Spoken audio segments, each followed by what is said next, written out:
Hello दोस्तों, आज हम बात करेंगे रिप्रोडक्टिव सिस्टम की, जिसमें हम मेल रिप्रोडक्टिव सिस्टम आता है, फीमेल रिप्रोडक्टिव सिस्टम आता है, जिसमें हम बात करेंगे वो है हमारा टॉपिक मेल रिप्रोडक्टिव सिस्टम। तो बात करते हैं हम कि रिप्रोडक्शन होता क्या है। कुछ ये होते हैं जो सेक्सुअली रिप्रोडक्शन करते हैं, कुछ एसेक्सुअली रिप्रोडक्शन करते हैं। अब बात करते हैं हम ह्यूमन की, तो ह्यूमन में जो रिप्रोडक्शन होता है वो कैसा होता है, सेक्सुअल रिप्रोडक्शन होता है। तो सेक्सुअल रिप्रोडक्शन होता कैसे है, उसमें दो पेरेंट की जरूरत पड़ती है। इसमें एक होता है मेल और एक होता है फीमेल। जो मेल होगा वो क्या बनाएगा, गेमिट, वो बनाएगा स्पर्म, ठीक है। और जो फीमेल होगा उसका जो गेमिट होगा उसको बोलते हैं हम ओव, ठीक है, एग। अब जो ये मेल के अंदर जो स्पर्म बन रहा है, स्पर्म बनने की जो प्रोसेस है, और फीमेल में ओवम बनने की जो प्रोसेस है, ये प्रोसेस को क्या बोलेंगे, इसको बोलेंगे हम गेमेटोजेनेसिस। गेमेट बनने की प्रोसेस को बोलेंगे गेमेटोजेनेसिस। अब जो स्पर्म बन गया, अब स्पर्म तो बन गया, अब इसको फीमेल की बॉडी के अंदर भी इंटर कराना है। तो ये जो प्रोसेस है उसको बोलेंगे हम, जो इंटर कराने की प्रोसेस उसको बोलेंगे इंसेमिनेशन। क्या बोलेंगे, इंसेमिनेशन,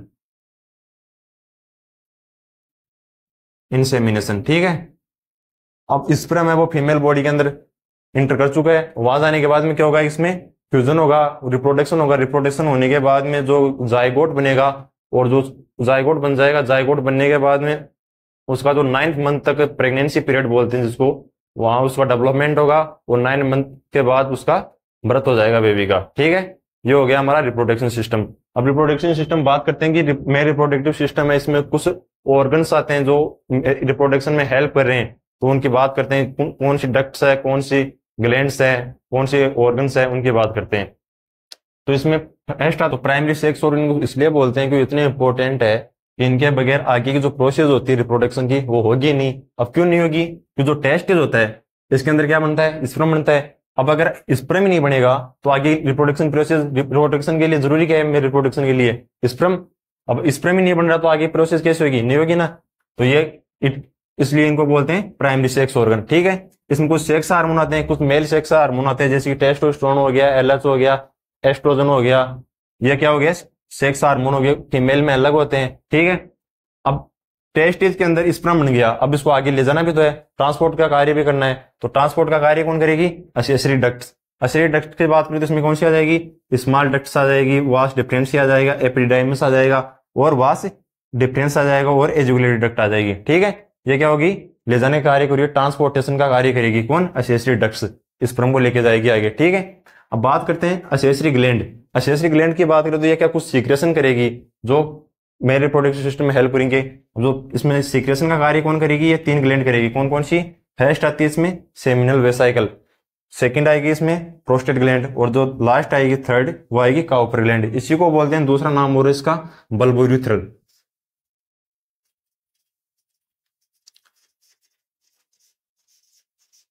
क्या बोलते हैं, बल्बोयूरेथ्रल ग्लैंड भी बोलते हैं इसको, ठीक है।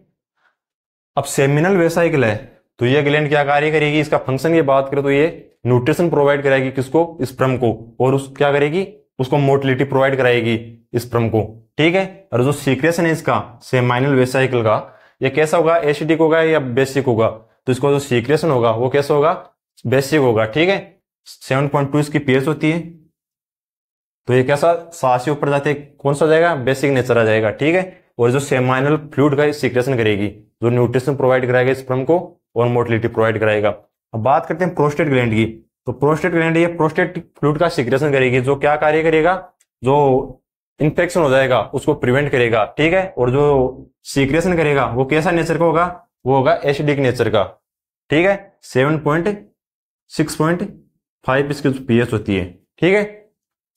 अब काउपर ग्लैंड की बात करें तो ये काउपर ग्लैंड क्या करेगी, जो काउपर फ्लूइड है उसका सीक्रेशन करेगी, और जो सीक्रेशन होगा वो कैसे नेचर का होगा, वो होगा बेसिक नेचर का। अब जो सीक्रेशन काउपर फ्लूइड सीक्रेशन कर रही है तो उसका फंक्शन क्या है, तो ये क्या कार्य करेगी, जो यूरेथ्रा होता है उसमें जो यूरेथ्रा का जो नेचर होता है वो होता है एसिडिक नेचर का। अब अगर ज्यादा एसिडिक हो जाएगा तो उसको क्या करेगी, ये बेसिक नेचर की होती है तो उसको न्यूट्रलाइज कर देगी, ठीक है। और साथ ही यूरेथ्रा होता है उसको, स्पर्म में होता है उसको लुब्रिकेंट प्रोवाइड करती है, स्नेहकता प्रोवाइड करती है, ठीक है। अब बात करते हैं एक्सटर्नल जेनिटेलिया। एक्सटर्नल जेनिटेलिया में बात करेंगे हम पेनिस की। अब इनकी सबकी हम आगे डिटेल में बात करते हैं, ठीक। अब बात करते हैं हम टेस्टिस की। तो टेस्टिस क्या होता है, ये प्राइमरी सेक्स ऑर्गन होता है मेल के अंदर, ठीक है। अब इसकी शेप बोले तो शेप कैसी होगी इसकी, ओवल शेप होगी। ओवल शेप बोले तो अंडाकार आकृति का होता है, ठीक है। और ये दो होता है, पेयर में होता है, ठीक है। कलर की बात करें तो इसका कलर कैसा होगा, पिंक कलर का होगा ये। और इसकी साइज देखें तो साइज कैसी होगी इसकी, लेंथ में बात करें तो ये 4 से 5 सेंटीमीटर की इसकी लंबाई होगी। और इसकी जो चौड़ाई होगी वो होगी 2 से 3 सेंटीमीटर। और इसकी जो वेट होगा वो होगा 15 से 19 ग्राम, ठीक है। अब इसकी लोकेशन की बात करें तो लोकेशन की बात करें तो ये कहाँ होगा, स्क्रोटम में होगा। स्क्रोटम ये कैसा होता है, ये पाउच लाइक स्ट्रक्चर होता है, ठीक है। और आउटसाइड द बॉडी, बॉडी के बाहर होता है। और जो कार्य क्या करता है, मेंटेन करता है बॉडी के टेम्परेचर को, ठीक है। स्क्रोटम ये क्या होता है कि लोअर देन इसका टेम्परेचर होता है स्क्रोटम का, वो बॉडी के टेम्परेचर से 2 से 2.5 डिग्री सेंटीग्रेड कम होता है, जो कि जरूरी है स्पर्म प्रोडक्शन के लिए, फॉर्मेशन के लिए, ठीक है। नॉर्मल बॉडी टेम्परेचर होता है 37 डिग्री सेंटीग्रेड, जबकि स्क्रोटम का टेम्परेचर 2 से 2.5 डिग्री सेंटीग्रेड कम होगा, जो स्पर्म के फॉर्मेशन के लिए जरूरी है, ठीक है। अब बात करते हैं कि जो इंट्रा एब्डोमिनल कैविटी से एक्स्ट्रा एब्डोमिनल कैविटी के अंदर जो टेस्टिस होता है ना, वो क्या होता है, इंट्रा एब्डोमिनल कैविटी के अंदर होता है पहले। और जैसे 7th मंथ के बाद, प्रेगनेंसी का जो 7th मंथ होता है उसमें ये इंट्रा एब्डोमिनल कैविटी से टेस्टिस कहाँ जाता है, एक्स्ट्रा एब्डोमिनल यानी कि स्क्रोटम में आ जाता है। और आता किसके थ्रू, ये इनगुइनल कैनाल होता है, इसके थ्रू ये स्क्रोटम में आ जाता है। और किसकी प्रेजेंस में आता है, ये टेस्टोस्टेरोन जो मेल हार्मोन होता है उसकी प्रेजेंस में ये स्क्रोटम में आता है, ठीक है। अब बात करें इसकी फंक्शन की, तो फंक्शन क्या हो गया इसके टेस्टिस के, ये स्पर्मेटोजेनेसिस का कार्य करेगी। स्पर्म यानी कि स्पर्म का, और जेनेसिस यानी फॉर्मेशन, यानी कि स्पर्म का फॉर्मेशन करेगा, ठीक है। और साथ ये टेस्टोस्टेरोन हार्मोन है, इसका भी फॉर्मेशन करेगा, जो मेल सेक्स हार्मोन है, ठीक है। ये हो गया हमारा टेस्ट। बात करते हैं हम टेस्टिस के स्ट्रक्चर की, तो इसमें हम आउटर से इनर की ओर चलेंगे। तो इसमें जो आउटर कवरिंग होती है टेस्टिस की, वो होती है ट्यूनिका वेजाइनलिस, ठीक है। ये क्या है, ट्यूनिका वेजाइनलिस, जो ये लाइन दिखाई दे रही है आउटर कवरिंग है टेस्टिस की। इसमें भी 2 पार्ट होते हैं, जो इसकी ट्यूनिका वेजाइनलिस है, जिसको इसकी आउटर लेयर है इसको बोलते हैं पेराइटल, और जो इसकी इनर लेयर है इसको बोलते हैं विसरल लेयर, ठीक है। फिर इसके अंदर चलेंगे तो जो मिडल लेयर होती है टेस्टिस की कवरिंग की, वो होती है ट्यूनिका एल्बुजिनिया, जो क्या होती है, कंप्लीट कवरिंग होती है। जो टेस्टिस होता है उसको कंप्लीटली कवरिंग करके रखती है, कौन, ट्यूनिका एल्बुजिनिया, ठीक है।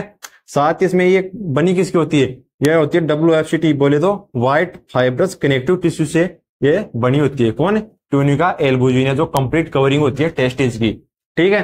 अब जो इसकी इनर लेयर होती है वो होती है ट्यूनिका वास्कुलोसा। ये क्या होती है, इनर मोस्ट लेयर होती है, जो ये डोटेड से जो मैंने डोनेट किया है, ये क्या है, ट्यूनिका वास्कुलोसा, ठीक है। इसमें क्या होते हैं, ब्लड वेसल्स इसमें प्रेजेंट होती है, इसमें ब्लड वेसल्स प्रेजेंट होती है। अब बात करें सेमिनिफेरस ट्यूब्यूल्स, तो ये क्या है, पहले तो ये देख लें टेस्टिकुलर लोब्यूल। ये पर टेस्ट, इस टेस्टिस मतलब कि एक टेस्टिस के अंदर कितने होते हैं, 250 होते हैं, कौन, टेस्टिकुलर लोब्यूल्स वर्सन पालिकाए, ठीक है। अब इनके अंदर कौन, टेस्टिकुलर लोब्यूल है, इनके अंदर सेमिनिफेरस ट्यूब्यूल्स होती है, जो इस एक लोब्यूल के अंदर 1 से 3 क्या होती है, सेमिनिफेरस ट्यूब्यूल्स, ठीक है। अब बात करते हैं इसमें जो ये जाड़ दिखाई दे रहा है आपको, ये यहाँ जो ये सेमिनिफेरस ट्यूब्यूल्स हो आके जहां जुड़ रही है, ये क्या है, रेटिटेस्टिस है, ठीक है। अब रेटिटेस्टिस से जो आगे जो लाइन्स दिखाई दे रही है वो क्या है, वासा एफ्रेंसिया, और वासा एफ्रेंसिया से आगे जो कनेक्ट हो रहा है ये क्या है, एपिडिडाइमस। एपिडिडाइमस में के 3 पार्ट होते हैं, जो इसका फर्स्ट अपर पार्ट होता है वो क्या होता है, कैपुट, और जो मिडिल पार्ट होता है उसको बोलते हैं कार्पस, और जो लास्ट पार्ट होता है उसको बोलते हैं कोडल। अब एपिडिडाइमस आ गया, एपिडिडाइमस के बाद वास डिफरेंस आ जाएगा, और इसके बाद में एजुकुलेटरी डक्ट आ जाएगी। यह क्या हो गया हमारा टेस्ट। जो अब इस जो ट्यूनिका वेजाइनलिस है, इसके अंदर जो फ्लूइड फिल्ड होता है उसको क्या बोलते हैं, वेजाइनलिस फ्लूइड। ये क्या कार्य करता है, ये पेराइटल और विसरल के मध्य है, बिटवीन पेराइटल और विसरल, और ये क्या करता है, ये फ्रिक्शन को कम करता है, आघातों से प्रोटेक्शन करता है ये, ठीक है। और अगर इसकी मात्रा बढ़ जाएगी किसकी, वेजाइनलिस फ्लूइड की, तो कौन सी डिजीज हो जाएगी, हाइड्रोसील हो जाएगी, यानी कि टेस्ट जब उनके अंदर पानी बढ़ जाता है, हाइड्रो यानी वाटर और सील यानी कैविटी, कैविटी के अंदर पानी बढ़ जाएगा, जिससे क्या हो जाएगा, हाइड्रोसील डिजीज, ठीक है। बात करते हैं टेक्निकल टेक्निकल है, देखिए बात ये टेक्निकल और फंक्शनल यूनिट होती है, क्या टेस्ट की इस टेक्निकल फंक्शनल क्यों बोलते हैं, इसको इसको इसलिए बोलते हैं कि सिस्टम का प्रोडक्शन करती है। अगर ये नहीं रहेगी तो उनका प्रोडक्शन नहीं होगा। ठीक है, क्योंकि सेल पे क्योंकि वेरिएबल होती है यानी स्पाइरल सेल की थी। अब नंबर की बात होती है, एक से तीन होती है, एक पिच मॉड्यूल मतलब कि एक दो मॉड्यूल होता है उसके अंदर, ये एक से तीन होती है। ठीक है, टोटल नंबर की बात होती है 7 होती है पर डे के अंदर। पर सात क्योंकि ये दो टेस्ट की मॉड्यूल होते हैं क्योंकि उनके होते हैं 250 और एक टेस्ट की मॉड्यूल है उसके अंदर एक से तीन सेंटीमीटर ट्यूब पाई जा रही है, तो टोटल 250 के अंदर कितनी होती 750 हो। अब इनका फंक्शन क्या है, जो सेंटर से है इनका फंक्शन होगा, ये क्या करेगी उनका प्रोटेक्शन। ठीक है, ये इसके स्ट्रक्चर है, ये क्या हो गया सेंटर से है। अब दो दो सेंटर से इनके बीच में तो स्ट्रेस दिखाई देगा, इसको बोलेंगे हम इंटरस्टेशियल स्ट्रेस या इसको स्ट्रोमा बोल देंगे हम। ठीक है, तो जो ये दिखाई दे रही है इसको बोलते हैं इंटरस्टेशियल सेल या इनको बोल देंगे गाइडिंग सेल। ये क्या करेंगे, जो टेस्ट में हार्मोन है मेल एक साथ में इसको सीक्रेट करेंगे, तो मेल में सेकेंडरी सेक्स फैक्टर उनको दर्शाएगा। ठीक है, अब दो सेकेंडरी का टीवी तब्दील की आउटिंग कवरिंग और इसको बोलते हैं ट्यूनिंग का प्रक्रिया, तो आउटर कवरिंग और सेकेंडरी और जो ये दिखाई दे रही है कि ये होगी सर्टोल सेल, इसको बोलते हैं नर्व सेल। नर्व सेल को बोलते हैं इसको नरिशमेंट का कार्य करती है। ठीक है, इसी को बोलते हैं सब टेंडाकुलर सेल। ठीक है, और जो इसके ऊपर जो दिखाई दे रहा है ये ब्रह्मोस में इसका जो हेड है ये सर्टोल सेल के अंदर दबा हुआ है।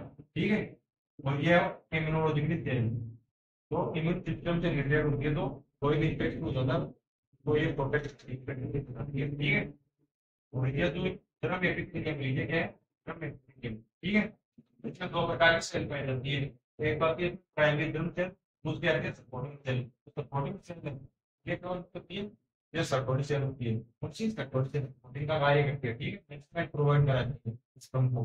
ठीक है, बात करते हैं इसमें ड्रम सेल, जो ड्रम सेल होती है इस संख्या में इनका नंबर देखें तो नंबर में देगी होगी ज्ञातों की, इससे सर्टोलिसिस से साइज की बात करें साइज में ही छोटी होगी और बड़ी कौन सी सर्टोलिसिस साइज। ठीक है, तो ड्रम प्राइमरी ड्रम सेल है, ये क्या बनाएगी स्पर्मेटोगोनिया।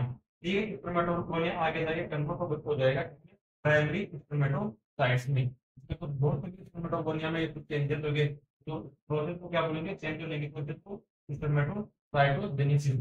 इसके थ्रू ये चेंज हो जाएगा प्राइमरी स्पर्मेटोसाइट में। अब प्राइमरी स्पर्मेटोसाइट है, इसमें क्या होगा म्यूटेट होगा, म्यूटेट से क्या बनेगी चार स्पर्मेटिड बनेगी, क्या चार स्पर्मेटिड। अब इसमें क्या होगा ग्रोथ और डेवलपमेंट होगा और आगे जाके ये बन जाएगा, सबको बोलते हैं स्पर्मेटोजोआ। ये क्या हो गया हमारा प्राइमरी स्ट्रक्चर।